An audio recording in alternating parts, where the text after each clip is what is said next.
Yeah, go ahead. There you go. That's gonna be a lot.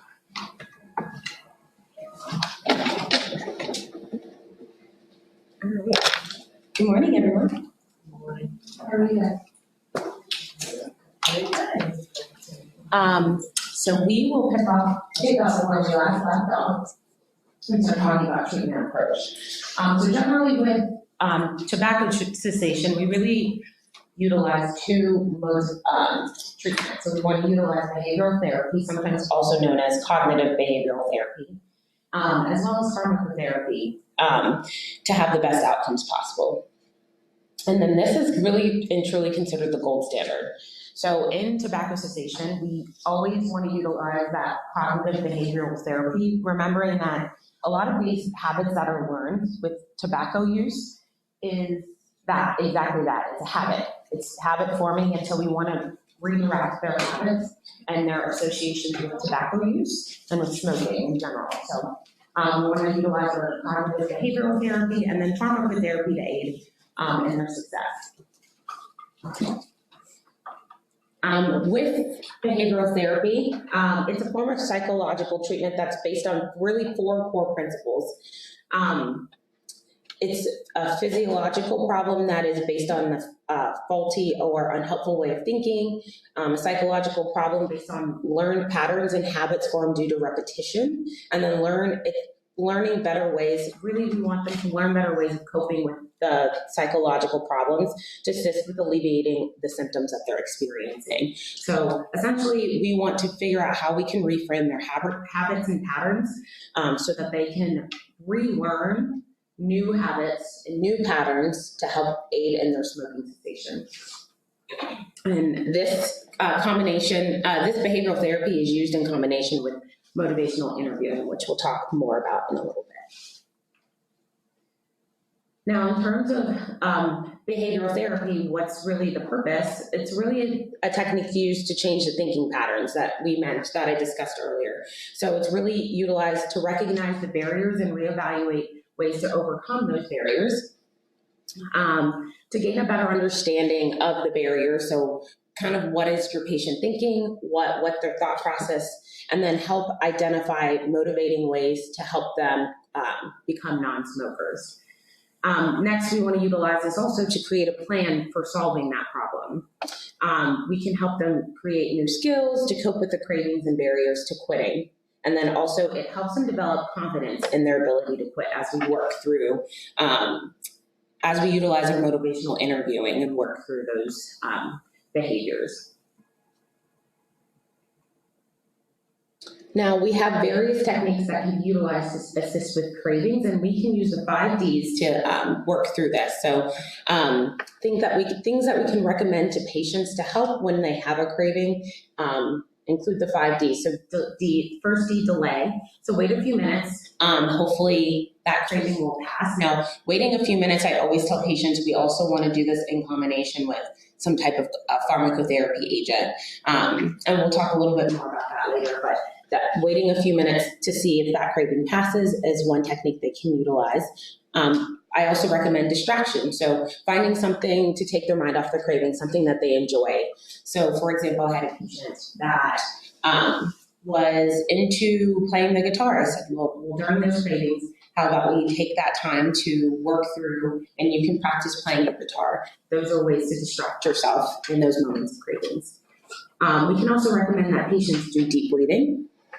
So sometimes doing deep breathing exercises can help patients kind of take a beat, take a moment, and wait it out. And hopefully with that deep breathing, they can overcome those cravings, especially in situations of stress, because those often are triggers for patients to have these cravings. I also recommend discuss. So I always tell my patients I'm always available for you. If you're having a craving during the day, call me and we can just talk through it. And so if they have someone that they are able to talk to, sometimes that helps take their mind off of things, similar to that distraction, but you can talk through it, whether it's talking about the craving and saying like, this is what was happening and, talking through that from that component, or just taking your mind off of it by talking about something else. And then sometimes just drinking water. So just drinking water takes a beat, gives you something else to reframe, especially if it's that mouth component that patients are used to with cigarette smoking. Drinking water can be another alternative as well. All right, knowledge check. So which of the following is a component of the clinical assessment? Select all that apply. Vitals, B, tobacco use history, C, recent labs, or D, prior quit attempts. B and D? Yep, so B and D, tobacco use history, we wanna have a good history and understanding of what their tobacco use looks like. And then prior quit attempts is really important. That will help you understand what have they tried before, what have they been successful with, and what have they tried and they weren't successful with. If they were utilizing any pharmacotherapy agents, then what side effects did they potentially have that may have been a barrier to them being successful with those previous quit attempts. Perfect. All right, next up is the fundamentals of motivational interviewing. Since you guys have had this previously, this will be a nice review, but we'll go through this pretty quick. So motivational interviewing, by definition, is considered a collaborative, goal-oriented style of communication with particular attention to the change in language. It is designed to strengthen personal motivation, form commitment to a specific goal by eliciting and exploring the person's own reason for change within an atmosphere of acceptance and compassion. So essentially, we utilize motivational interviewing to help that patient realize what their specific goal in their smoking cessation journey is, and understand the barriers to being successful in that goal so that we can take the time to overcome that and create ways that are specific to the patient. With motivational interviewing, when is it really the most beneficial for a patient? Well, it's the most beneficial when ambivalence is high, when confidence is low, when desire is low, and when importance is low, because it can help us understand kind of what are the barriers that they're seeing in this moment, and understand how can we overcome those barriers and talk through what their concerns are. With the spirit of MI, there's really 4 components that make up the spirit of MI. It's evocation, compassion, acceptance, and partnership. So we'll talk a little bit more about that in the next slide, but this is just the general idea of motivational interviewing. With that, the motivational interviewing process, really the fundamental process of this is first engaging. So the foundation of MI is to develop a relationship in which you as a practitioner is listening and understanding, while also providing affirmations and being understanding. Then focusing. So we want to set up a plan that sets an understanding on the purpose of the conversation. So why are we here today? We're here to discuss your smoking cessation. This is the purpose, so that they understand what the point of the entire conversation will be, and kind of will set up the situation for setting our goals. Then we have evoking. So we help the patient determine their why. So why do they want to quit? What is their motivation? And so they can utilize that why as their motivation as they're progressing through their smoking cessation. We always want to reframe back to your why. And we want to find their why by asking questions. So remember, we can utilize those scales that we'll talk about in a little bit, but to figure out kind of what is their goal and what is their why. They may not necessarily in the moment, if you just say, why do you want to quit? Some patients will just say, oh, because it's bad for me. But sometimes there's something more deeper for them. Whether it's I want to quit for my granddaughter, I want to quit for my husband, I want to quit for my health because of X, Y, and Z thing that has happened. There's usually more to it than just because it's bad for me. And then P, planning. So how will the patient make that change? So we want to utilize and be specific about our goals and how we are going to make that change specifically. So with MI, we want to use our OAR skills. So what is OARS? It's an interactive technique that places the focus on patient-centered care that focuses around motivational interviewing. It's both verbal and nonverbal communication. So you want to make sure that you are both an active participant, but also an active listener. All of the techniques that are needed to be adapted to ensure cultural cultural sensitivity and appropriateness. So you want to make sure that you're being culturally sensitive and appropriate when using that active listening and active participation, and making sure that you are paying attention to what the patient is saying. And with the ORS, it's essentially making sure that you use open-ended questions, you use words of affirmation, you use reflective listening, so meaning, what I hear you saying is X, Y, and Z. So we reflect back to the patient to make sure that what we hear them say is what they're actually saying, and it lets them know also that we are listening, and that provides it allows patients to gain trust in you when they know that you are actually listening to them. And then summarizing what you've talked, summarization. So summarizing what you talked about in your discussion that day, so that you can say, based on today we talked about X, Y, and Z thing. Based off of our discussion today, it sounds like our goal is X, Y, and Z thing, so that we can focus in on that and we can give them direct goals that came out of our conversation, and they can utilize that as they continue to progress through their smoking cessation. So going through each of this, so open-ended questions, we want to use questions like, why is it important to you that you quit smoking? So it gives that patient the opportunity to openly ask or openly answer the question with something other than a yes or a no. Then we want to provide words of affirmation. So letting them know quitting is not easy, but you quit for about 2 weeks and that's wonderful. So letting them know that even if you do kind of have a relapse moment, what you did in the beginning, that's great. And we keep utilizing those skills to overcome what may have been a trigger when you relapsed. And then reflection. So repeat, rephrase, and offer deeper guess. So what I hear you saying is that you want to quit, but you are afraid that you won't be able to. Is that correct? And that gives the patient the opportunity to express, like, yes, that's correct. And you can ask more deeper questions and say, well, tell me more about that. And so that we can elicit a better understanding of what their barriers are and what their concerns are. And then summarizing, we want to ensure that there is an understanding between the patient and the practitioner. So like I said, we want to tie it all together and say, this is kind of what we talked about, this is our understanding, and this is what we learned. If the patient has anything additional to add, they can feel free to add that when we're summarizing at the end.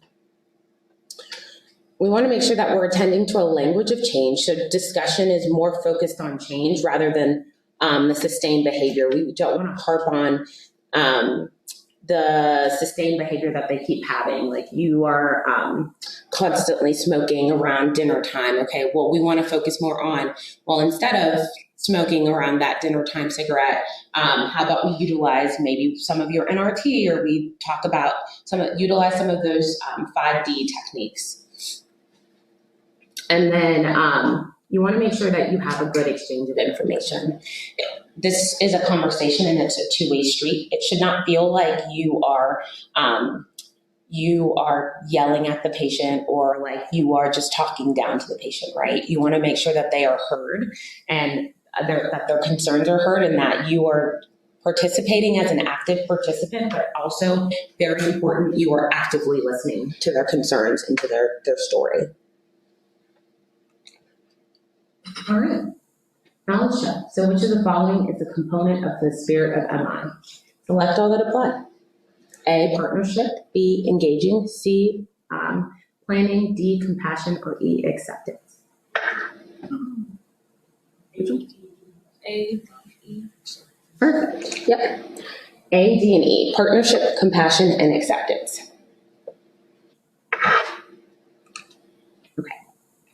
So language of change, we want to provide motivation, of course. So assessing motivation. So as I mentioned a couple times yesterday, we want to utilize that scale. And so when we ask our patients our questions, instead of saying, are you motivated?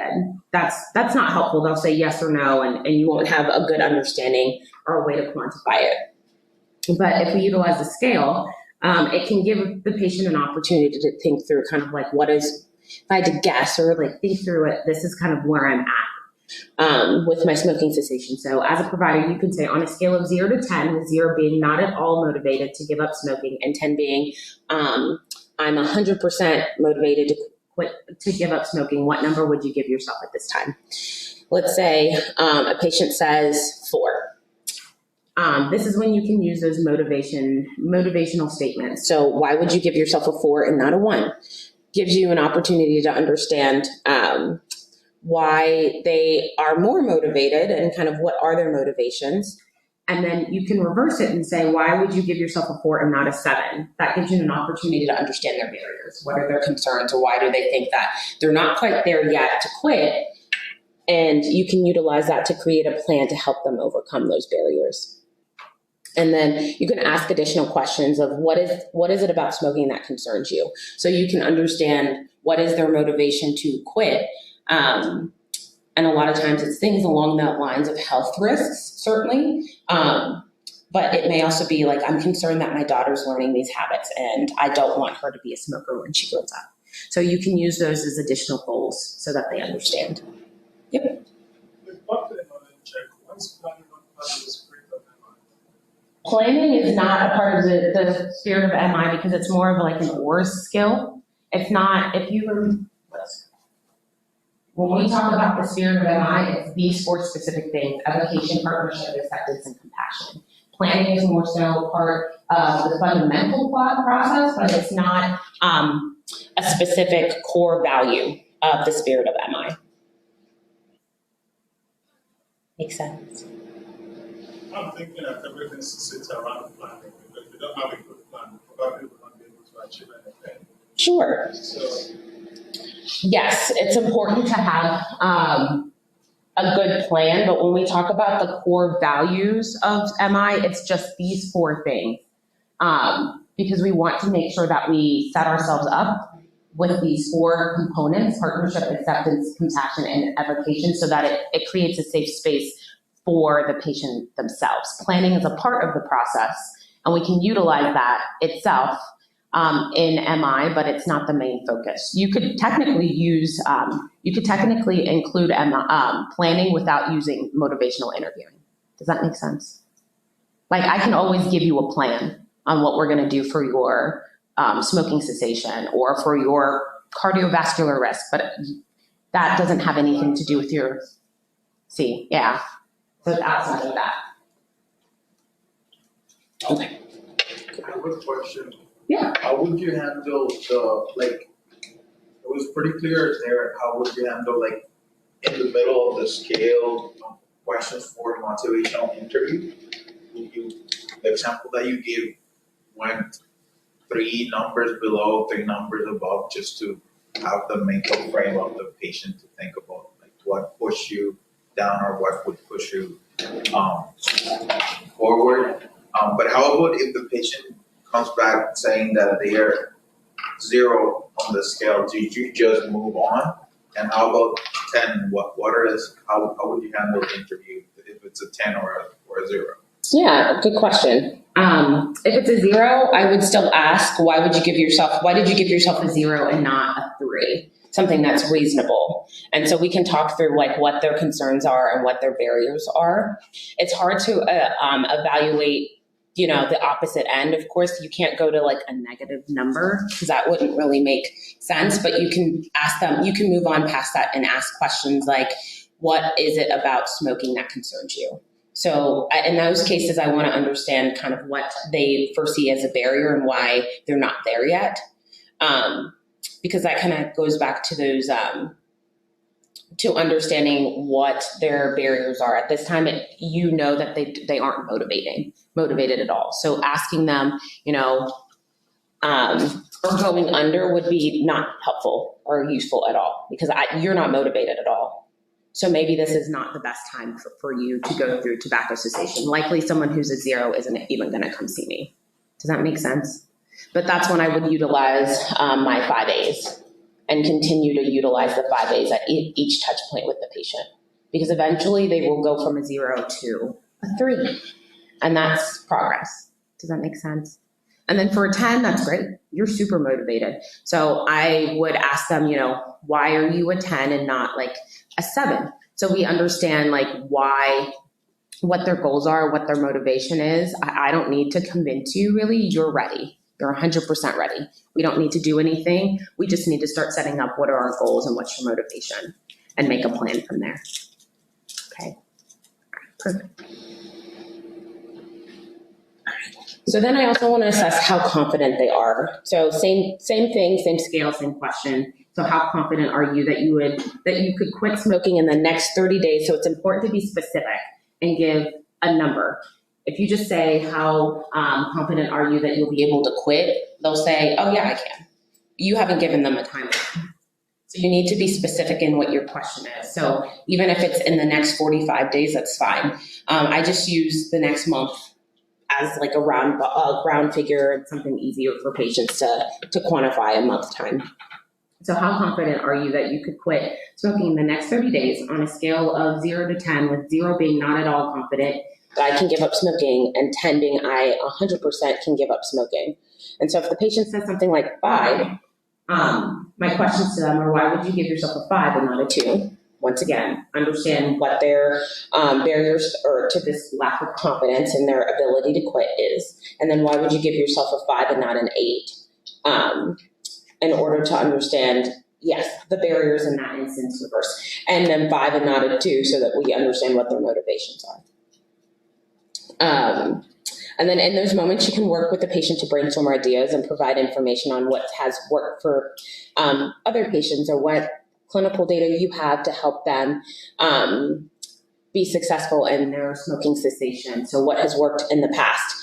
I ask patients, if you've had a former quit attempt, what worked in the past? What did you do that was helpful? And so we can utilize those techniques, but maybe tweak them a little bit so that you're able to be a bit more successful or add to them so that you are successful in your next quit attempt. Okay. Any questions? We're going to skip these. You've probably seen these before, would be my guess. All right. And feel free to watch them on your own time. So part 5, we're really getting into our pharmacotherapy. So first, let's talk about non-pharmacologic options. So there's behavioral therapy, which we've talked about, and we always want to make sure that we combine that with pharmacotherapy, as that is the gold standard. And then there are things like hypnosis and acupuncture. With hypnosis, there's very limited data to support its efficacy, and some data shows very minimal benefit. The other component is it's really important to make sure that patients understand they need to find a credible hypnotist to perform hypnosis. A lot of times right now, a lot of the people that will say, oh, I can perform hypnotism, it's a scam. So sadly, I've had patients say, like, I spent $300 to get hypnotized because I was going to quit smoking and it didn't work. Well, likely, part of it is I don't have data to tell you that it's actually beneficial. And the other part of it is that individual may not have actually been qualified to perform hypnosis. And then we also have acupuncture as an option. The data varies for that. So some data shows that it can be beneficial.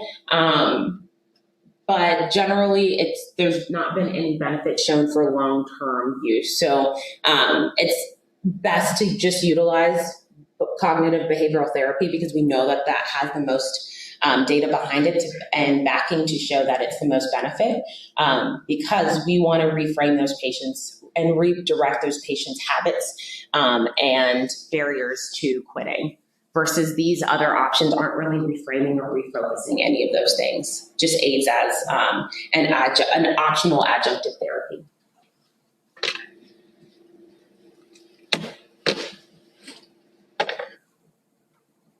First, we'll go over our nicotine replacement therapy, also referred to as NRT. All of these agents are either over the counter, or there's a couple that are prescription only. So our over the counter options are the nicotine patch, the nicotine gum, and the nicotine lozenge. And then the 2 products that are prescription only based is the nicotine inhaler and the nicotine nasal spray. First, we'll start with the nicotine patch. So in terms of a mechanism of action for the nicotine patches, the nicotine itself binds to the nicotinic acetylcholine receptor and elicits that same response that we would see in that dopamine reward pathway. So it'll allow a release of dopamine, so the patient will have that feeling of pleasure without having any of the harmful toxic components that are in cigarettes. In terms of dosing, the dosing is dependent on how many cigarettes the patient smokes. So let's say the patient says I smoke 11 cigarettes, then in that case, they would need to start on the higher dose. So for patients that smoke greater than or equal to 10 cigarettes, we start with a 21 milligram patch for 6 weeks, then 14 milligram patch for 2 weeks, and then 7 milligram patch for 2 weeks. For patients that smoke less than 10 cigarettes, we start with the 14 milligram patch for 6 weeks, and then we drop down to the 7 milligram patch for 2 weeks.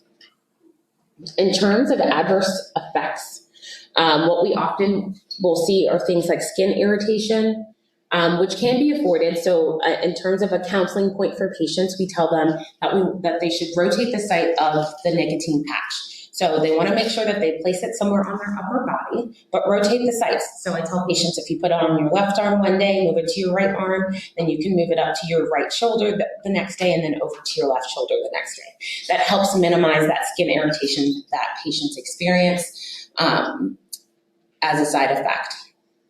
Other side effects that patients can experience include insomnia and vivid dreams. This also can be mitigated by telling the patient to remove the patch prior to bedtime, and then they'll be able to sleep all the way through. However, the patient can wear the patch all day and sleep with the patch on.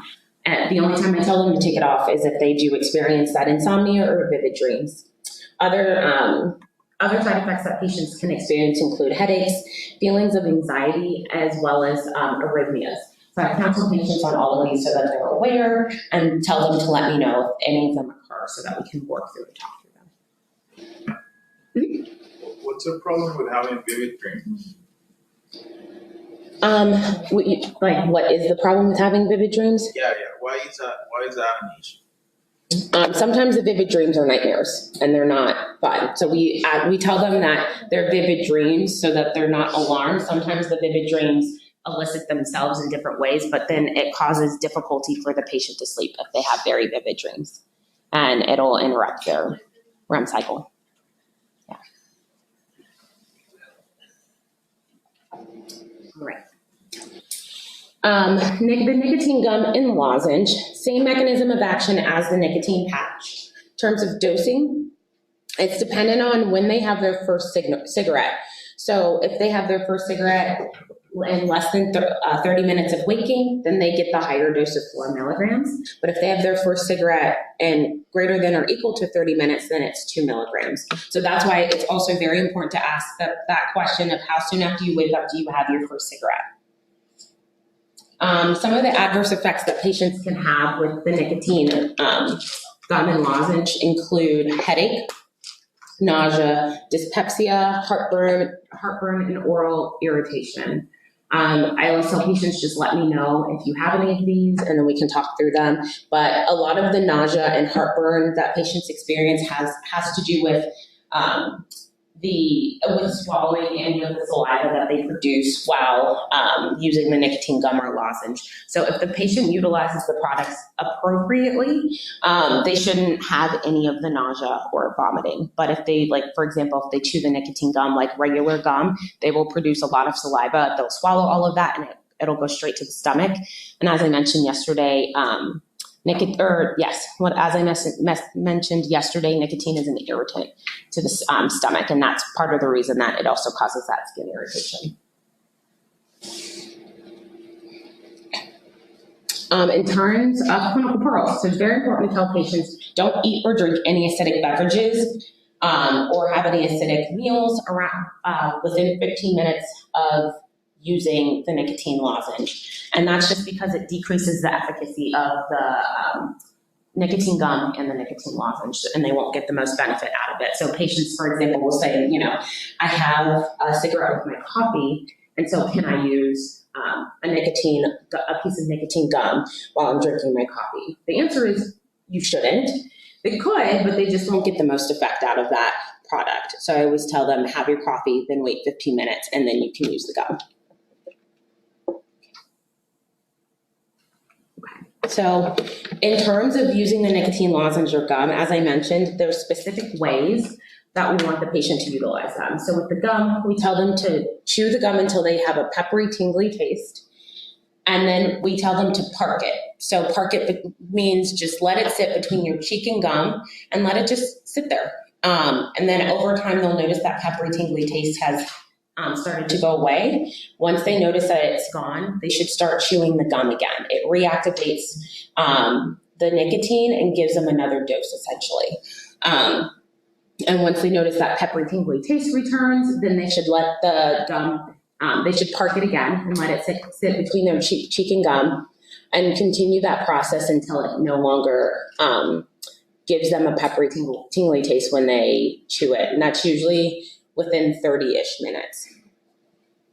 It's also important to let patients know that the max number of pieces of gum they can use in a day is 24, so they can use one every hour that they are awake. I always advocate and tell patients you can use up to 24, so you should. The only important thing to mention to them is that they can't double up, so they can't use more than one piece of gum in 1 hour. Then with the lozenge is a little bit different from the gum, obviously, because we don't want them to chew that. But we want them to place the lozenge in their mouth and allow it to dissolve slowly. They'll notice a peppery, tingly taste that may occur. And they want to make sure that they move the lozenge around occasionally, but also minimize swallowing because, like I said, it's an irritant to the stomach and will cause upset stomach and nausea and heartburn and things like that. We also want to make sure that they know to not chew it or swallow the lozenge.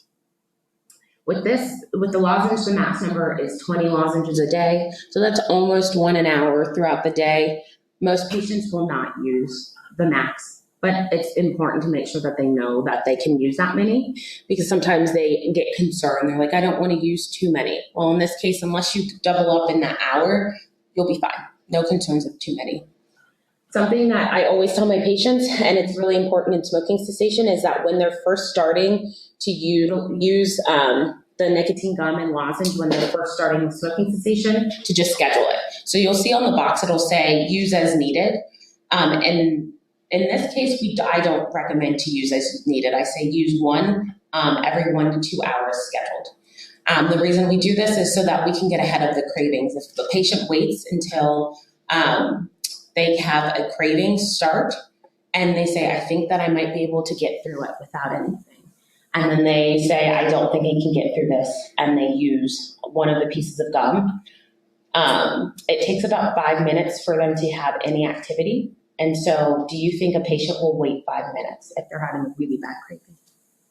No, they're not. They're going to throw that piece of gum away and say, it doesn't work, and I'm just going to have a cigarette, right? And it's not that it doesn't work. It's this that we let the craving get too far. So I just tell them we're just going to schedule it for probably the first 6-ish weeks, give or take, and see how you're doing. We might be able to do 4 weeks depending on how their progress is going, but I tell them we have to schedule it initially because they have to, for them to be successful, they have to use a minimum of 6 pieces of gum a day. If they use anything less than that, they're probably not going to be as successful as they could be. Mm-hmm. As a patient, I can use up to 20 a day. Mm-hmm. At 6 p.m., I've used only 4. Mm-hmm. At 6 and 10 p.m., I want to do the remaining 14. No, you can't double up within that hour. In order to get 14 in, you would have to use a few every hour. And so you can only do 1 every hour. If 6 p.m. hits, you can do up to 4 more between 6 and 10. Make sense? Perfect. Okay, so we have the nicotine nasal spray. Same mechanism of action. It's just nicotine, so it will bind to the nicotinic acetylcholine receptor, providing that release of dopamine. In terms of dosing, they can use 1 to 2 doses per hour. 1 dose is equal to 1 spray per nostril. And the max, and the dosing is 8 to 40 doses per day, with the max being 5 doses per hour or 40 doses in a day. Side effects that patients can experience include headache, rhinitis, flu-like symptoms, and cough, and that just has to do with the fact that it is a nasal spray.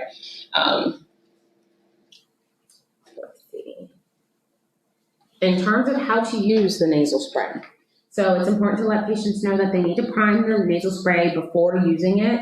If the product is new, they want to pump the nasal spray 6 to 8 times until they see a fine mist. And then if it's been just greater than 24 hours since they've used it, they can just pump it 1 to 2 times and they'll see a fine mist after the second time, first or second time.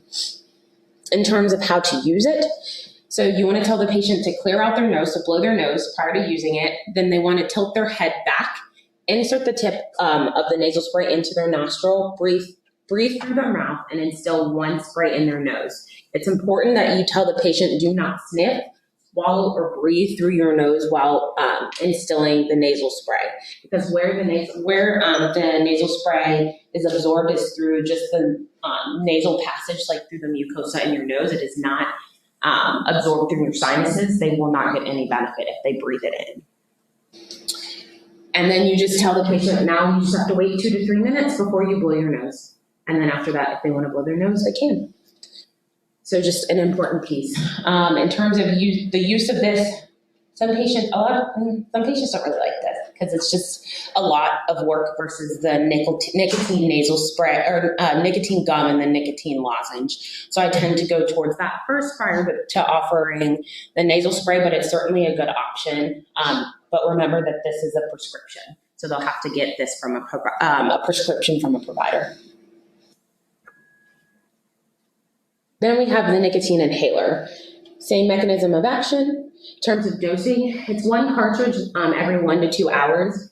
And they can use 6 to 16 cartridges per day, with the max being 16 cartridges per day. Adverse effects that they can see include cough, oral irritation, and nausea. However, it is discontinued in the US. I only teach this because patients can still get this in Canada.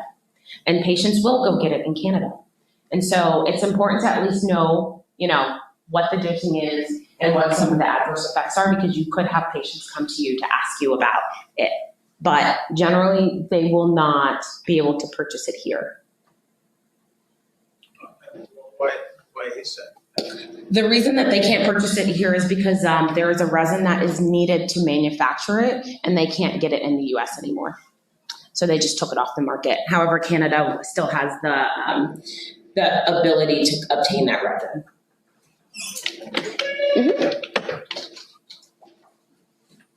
All right. So looking at the nicotine plasma concentrations, I bring this to your attention because it's important to understand what the effect of the products that we're recommending to patients are. So if you look at the orange line, you can see that is the concentration that patients will get with cigarette smoking, right? They get this big spike, very large concentrations in the bloodstream. And then when you look at the nicotine gum and the nicotine lozenge, they get a very similar to what you would see with smoking. It takes a little bit of time for the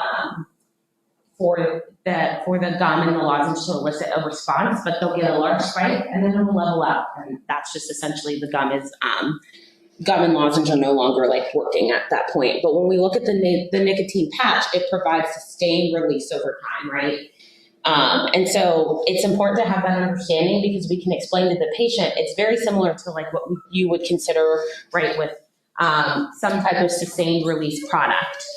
And so it'll give them some type of nicotine release throughout the entire day, whereas our lozenge and nasal spray will provide them large doses similar to what they would get concentration-wise with smoking a cigarette.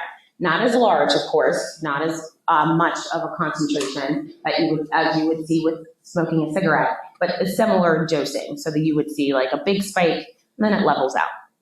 Okay. And this will become important when we talk a little bit more about our pharmacotherapy or our advanced pharmacotherapy perspective. So other options that we have with smoking cessation aids is that we have something called varenicline or Chantix. So the mechanism of action for this is it is a partial alpha-4 beta-2 nicotinic receptor agonist. And so it will bind to that receptor. As I mentioned, that's an important, earlier in our lecture, that's an important receptor when we talk about nicotine. And in that instance, it will provide a similar release of what we suspect of dopamine and serotonin to provide them that similar feelings of pleasure and joy and happiness and dopamine reward. In terms of dosing, it is titrated. And the titration schedule is for day 1 through 3, it's 0.5 milligrams per day. For days 3 through 7, then we go to 0.5 milligrams twice daily. And on day 8, we then do 1 milligram twice daily. The reason it's titrated is has to do with the side effect profile of it. If we give them, the full dose of 1 milligram twice daily, patients will likely experience a lot of side effects. And actually the studies show that they experience a lot of side effects. So it's very important to titrate up. And it helps mitigate one of the big side effects that I'll talk about in just a moment. In terms of clinical pearls, I tell patients it's very important to take this with a full glass of water.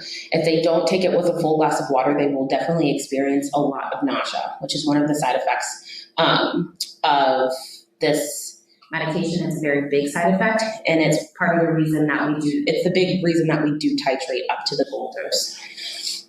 And then we want to be mindful of renal dose adjustments. This is renally cleared. And so if a patient has a creatinine clearance less than 30, we recommend that the initial dose be 0.5 milligrams daily with a max dose of 0.5 milligrams twice daily. We never want to titrate them up to the full dose because they will experience a lot of side effects. Okay. In terms of adverse effects, like I said, nausea is a big one. And we want to just make sure that we educate the patient to take it with a full glass of water and make sure that they titrate up to the goal dose of 1 milligram per day. If, let's say, they get to 1 milligram and they're experiencing severe nausea, you can certainly back down on the dose back to the 0.5 milligrams twice daily, if that is something that they were able to tolerate better. Other side effects include vivid dreams, insomnia, and depressed mood.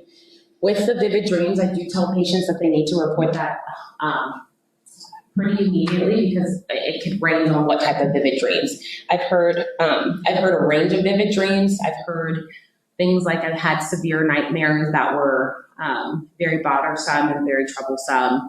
And so in those cases, I tell them that we just have to stop because it's just concerning for the patient. But sometimes I've heard things that patients will say, the vivid dreams were just psychedelic in nature. And they were like, they're not off-putting, they're not scary. If anything, I think they're funny.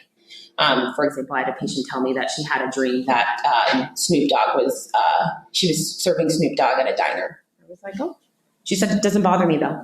So she's living her best life. And so we just worked through it and she was fine. So some of the side effects that you can see with varenicline. Just to know, there is no brand Chantix on the market anymore. Okay. So patients may say that, oh, I'm here to pick up Chantix, but it's only brand. It's only generic. Brand was taken off the market about 4 years ago. All right. Next option is bupropion, SR. The brand name for smoking cessation is Zyban. However, Zyban is also not available commercially, so you'll just dispense bupropion SR. Dosing is, mechanism of action, unknown. They have no clue, actually. So when this was studied for depression, they found that patients that were smokers just had an aversion to smoking. They were just like, I'm not interested, but they have no clue why. They suspect it obviously has to do with neurotransmitters, dopamine, serotonin, things like that, but it's not 100% known exactly what happens. In terms of dosing, this is another one that we want to make sure that we titrate. So on days 1 through 3, the dose is 150 milligrams daily. And then on days 4 and beyond is 150 milligrams twice daily. Adverse effects that can happen include insomnia, nausea, and dry mouth. There are a few contraindications, and so these contraindications include patients that have seizure disorders because bupropion can lower the seizure threshold, and so it puts a patient that has a seizure disorder at a higher risk. Let's see. Other thing to be mindful of is patients that have a current or prior diagnosis of bulimia or anorexia nervosa, and then any patients that have had abrupt discontinuation of alcohol or benzodiazepines, with the biggest concerns being like they are at a higher risk of developing seizures in those states. So because it can lower the seizure threshold, it's contraindicated in that patient population as well. Is this different to how Wellbutrin formulation works? In terms of the mechanism of action? Like the Syvan, Oh, same thing. same thing. There's no different formulation-wise. They just, every drug through the FDA, in order to be, like, have a new indication, they have to give it a new name. That's like semaglutide, Ozempic, that's for diabetes, but then there's Wegovy for weight loss. They just give it a different name, but same formulation. Okay, so the Eagles trial. So this is just like a pivotal trial in smoking cessation, specifically for smoking cessation aids. So really the objective of the Eagles trials was to assess the safety and efficacy of smoking cessation aids in patients with psychiatric disorders, specifically varenicline and bupropion, because the concern was that patients that have any type of psychiatric disorder, they could be at risk of suicidal ideation. Because that is one of the other big side effects, or was at the time, for quite some time.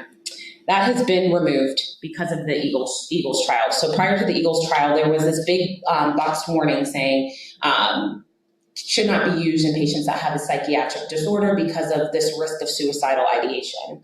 But after the Eagles trial, which was the objective was to assess safety and efficacy of smoking cessation aids in patients with psychiatric disorders, this trial was able to conclude that there's no difference in psychiatric events between non-psychiatric and the psychiatric cohorts, meaning that we can now remove this box warning. So if you go and look this up, you will no longer see this. But I want to say, and this was recent. I was in pharmacy school. I'm not that old. 2018, I think, ish. 2018, 2019 is when the box warning was removed. So something to be mindful of, because you may still hear some of the older providers say, oh, I can't use this in my patient because they have a psychiatric disorder. That's not true.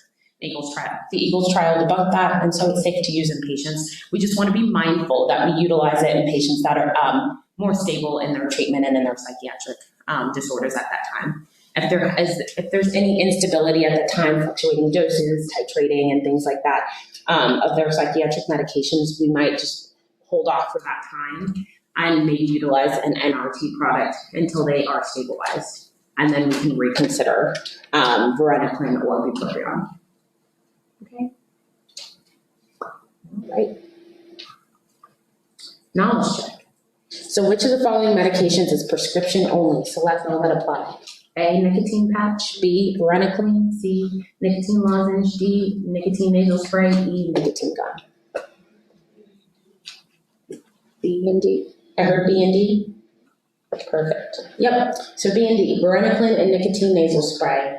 Remember the other prescription products, smoking cessation prescription products include bupropion and the nicotine inhaler, which you can't get in the United States, but don't be surprised if you find patients that do get them. Providers can technically, some prescribers in the US can prescribe medications in Canada, so they could potentially obtain it that way.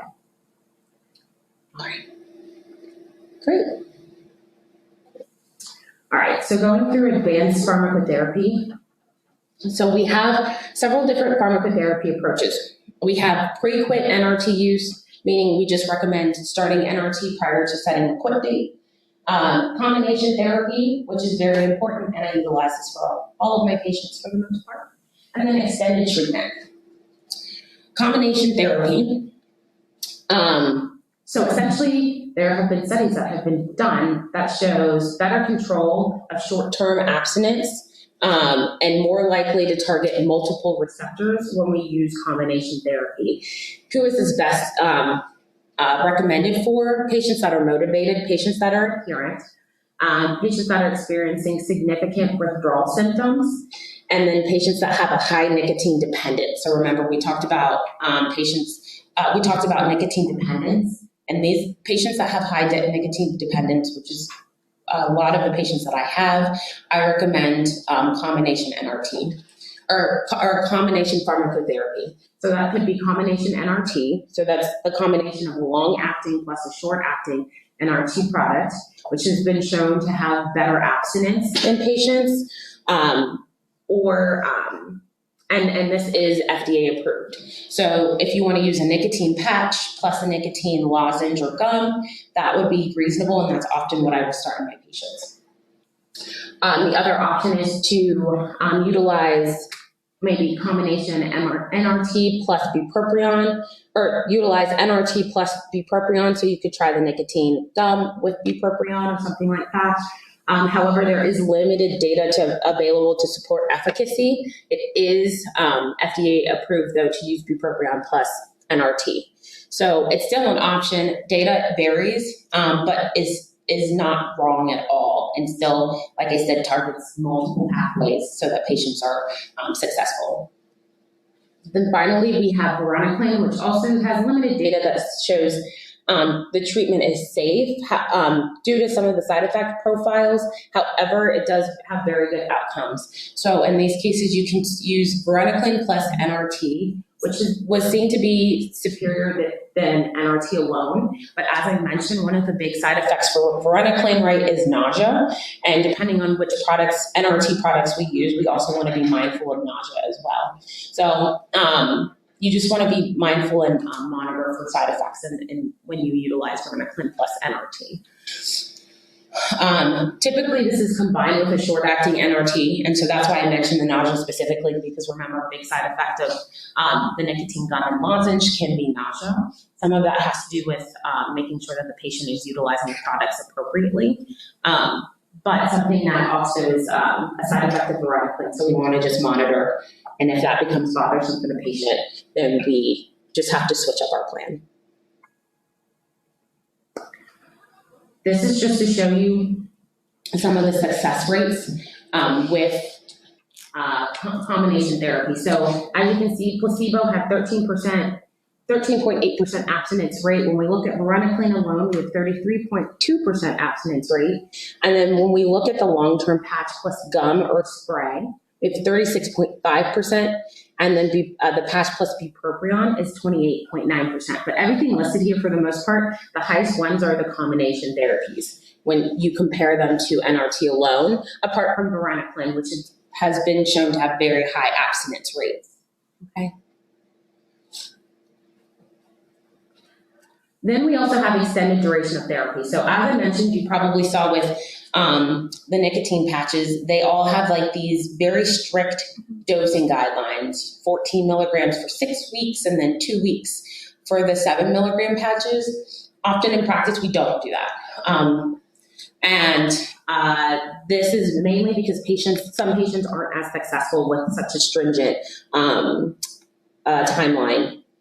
And so the rationale behind this is that less patients are motivated to self-quit. And so approximately 3 to 4% of patients can actually self-quit.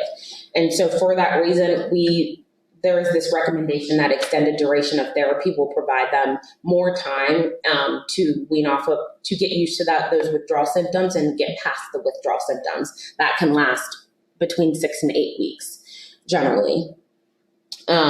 With NRT, there was a meta-analysis that was done that found an improved abstinence in patients that received treatment for greater than or equal to 12 weeks of therapy. And then with bupropion, there was also a meta-analysis that found improved abstinence when compared to standard of care when we did this extended duration, so greater than or equal to 12 weeks. And the randomized controlled trials for varenicline also had the same outcome. So essentially, all of this just goes to show that patients that have extended duration, so greater than or equal to 12 weeks, have better outcomes.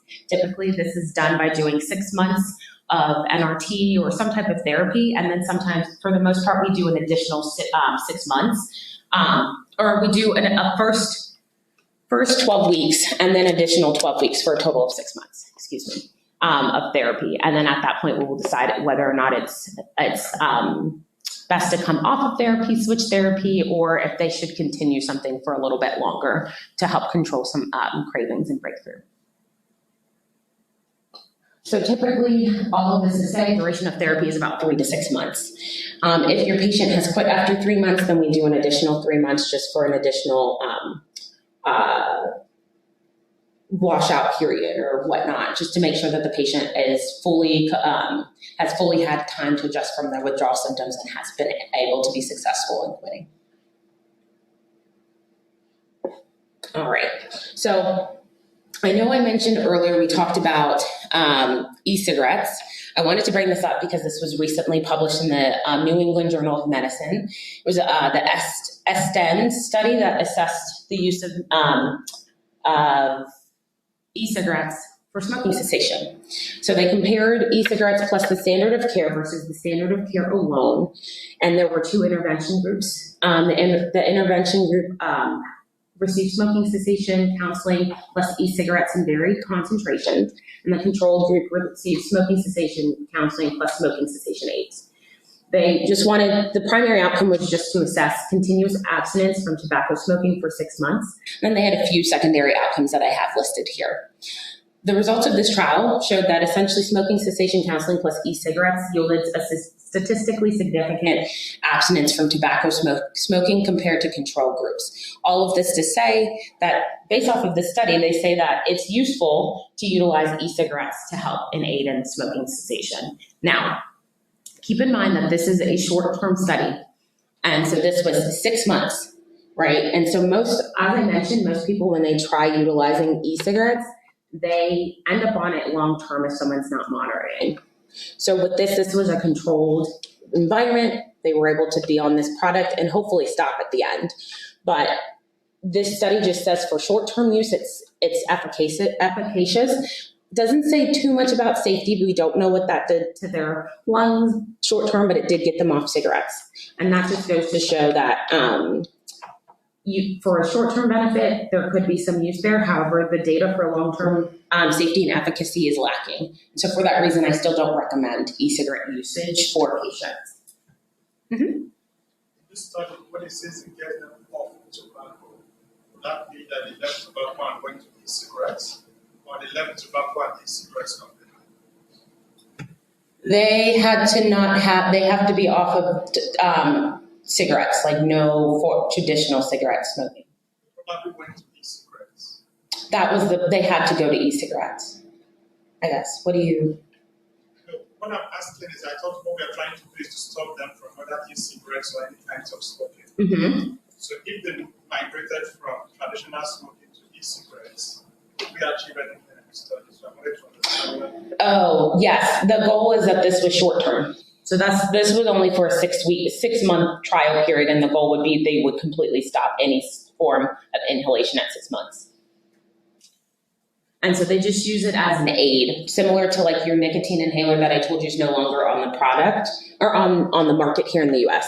So that's the way that they utilized it, and that's the way that e-cigarettes were created. It was supposed to be very short term. So even if there were some health benefits associated with it, they would hopefully be minor because of it being such a short-term time period. But they've turned into something that's used every day, long-term. All right, special populations and comorbidities. We're almost done. Special populations. So we have pregnancy, mental health and substance use disorder, and cardiovascular disease. So pregnancy risk while smoking. So smoking while pregnant increases risk of miscarriage, congenital anomalies, stillbirths, fetal growth restrictions, preterm birth, and placenta abruption. There were several studies that were done, and essentially they all found that behavioral therapy increased smoking cessation. Patients should work with their OB-GYN to determine the best course, NRT versus behavioral therapy alone. It's hard to say. For the most part, the assumption is that NRT is certainly more safe than smoking while pregnant, and so it's relatively safe, but the data is a little bit unclear. The studies do lean towards the benefit, like I said, because smoking is definitely more harmful to the fetus than that of NRT. However, these benefits were not shown to be statistically significant. So that's why it's important that the patient works with their OB-GYN. In terms of mental health and substance use disorder, so patients that have mood disorders, NRT plus bupropion may have some benefits to help with craving management as well as depression symptoms. So in those cases, that might be the best option for your patient. Patients that have anxiety, it's important to keep their NRT doses stable daily to reduce the fluctuations in nicotine absorption. And then, like I said, varenicline has now been shown to be safe in patients that have psychiatric disorders based off of the EAGLES trials. Something to be mindful of is there are some drug interactions that I have listed here that I want you to be mindful of. These drug interactions have to do with interactions with tobacco smoke and not with nicotine itself. So this all has to do with the smoke component because like I said, like I mentioned earlier, cigarette smoke contains polycyclic aromatic hydrocarbons, which can elicit a drug interaction with CYP1A2. And so for that reason, we would just want to be mindful when patients quit that their dosing of these medications that I have listed here may have to change and fluctuate because they are inhibited by 1A2. Now we have cardiovascular disease, which was also studied in the EAGLES trial. This assessed cardiovascular events in patients receiving smoking cessation aids. Based off of this study, that they found that there was no difference in cardiovascular events. So a lot of patients will say, if I utilize these NRT agents, I'm going to have a heart attack. That used to be a thing way back in the day. It's not true. The EAGLES trial debunked that and showed that these smoking cessation aids were safe and effective to use in patients that had cardiovascular disorders. Now, as I mentioned, there is that drug interaction with 1A2. It does also interact with several of our cardiovascular medications, so I want you to be aware of this. It interacts with things like warfarin, clopidogrel, propranolol, and flecainide. And it essentially decreases the efficacy of these medications, so often patients will need higher doses, especially with things like warfarin. You might see patients have higher doses, but as they tell you, oh, I'm deciding to quit, maybe they go from 10 cigarettes to 3, you'll see that their INR jumps up. And so it's important that the cardiologist is aware, as well as any practitioners, so pharmacists or anything along those, any healthcare practitioner that is aiding in the patient's care is aware that they're quitting so that they can monitor for things like bleeding, fluctuations, and toxicities with these medications. All right, now let's check. So which of the following is true for the treatment duration for smoking cessation? A, patients should receive pharmacotherapy treatment for a maximum of 8 weeks. B, the only pharmacotherapy agent that can be used for greater than 12 weeks is bupropion. C, there is no data available to indicate duration of therapy for therapy matters for smoking cessation. And D, all pharmacotherapy agents should be used for greater than or equal to 12 weeks. D. I agree. D. So all pharmacotherapy agents should be used for greater than or equal to 12 weeks. All right. So some take-home points for this lecture. So feelings of reward and relief relief of withdrawal symptoms is due to the release of dopamine. So remember that dopamine reward pathway. There are thousands of components in cigarettes, and many of these components increase the risk of developing cancer. As I mentioned earlier, there's greater than 9,000 components in these cigarettes. Remember that the 5A should be used at every visit, and we utilize these assessments as a vital sign. So at every touch point, we want to assess the patient's readiness to quit. Remember that the gold standard of treatment is combination of behavioral therapy and pharmacotherapy. And remember that combination NRT and combination pharmacotherapy as a whole is more effective than monotherapy. Okay. And with that, any questions? All right, so how about you guys take like a quick 5-minute break and then we can do the assessment. All right.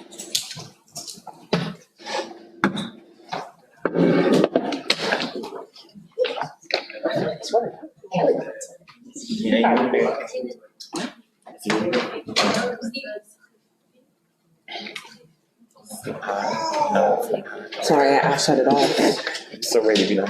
Also, while you guys are in the break, well, if you guys could go ahead and get set up, it's an individual assessment, so just go ahead and get set up with the appropriate seating of 2 seats in between people and skip a row.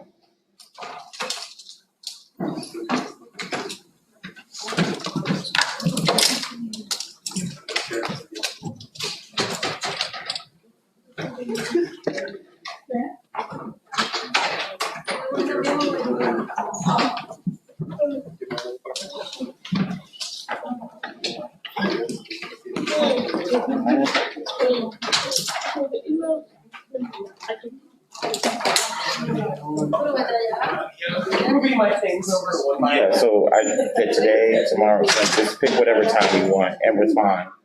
Yeah, you just tell me what time you want.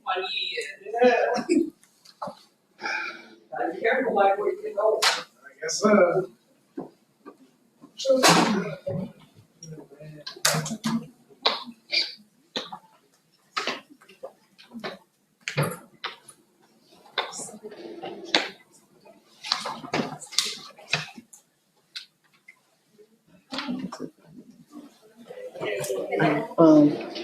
Like 10:30. Around, we do it 10:15.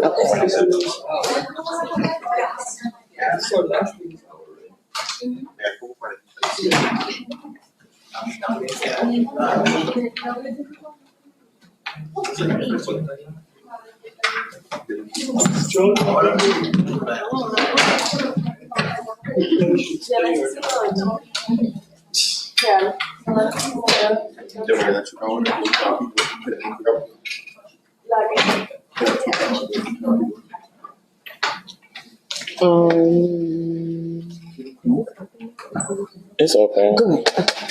You know it's open. Okay, It shouldn't. very easy. It shouldn't. You did. It's just fine. Did you get the Did you show?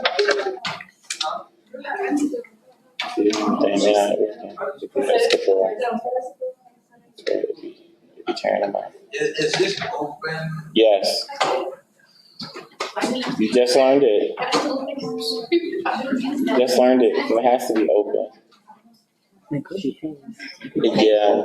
No, he has a good Yeah, if y'all went to my school, it would have been closed. close note, but If you went to school with us, it would have been closed. But we're nice with him. It's on Canvas. Can we start? When the break is over.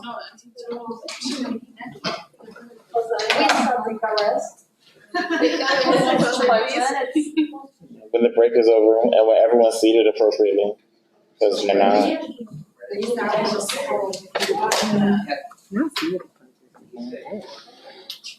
and can they ask questions? Okay. So there should be a row skip. So if you're directly behind somebody or in front of someone in a row, y'all can talk with each other about who's moving because someone's moving.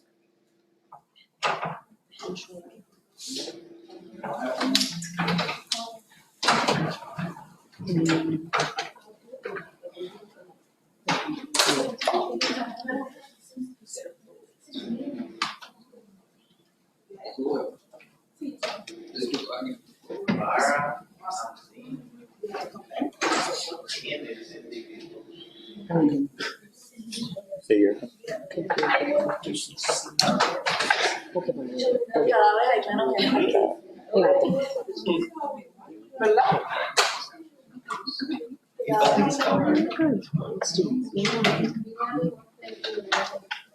Well, let me look it up.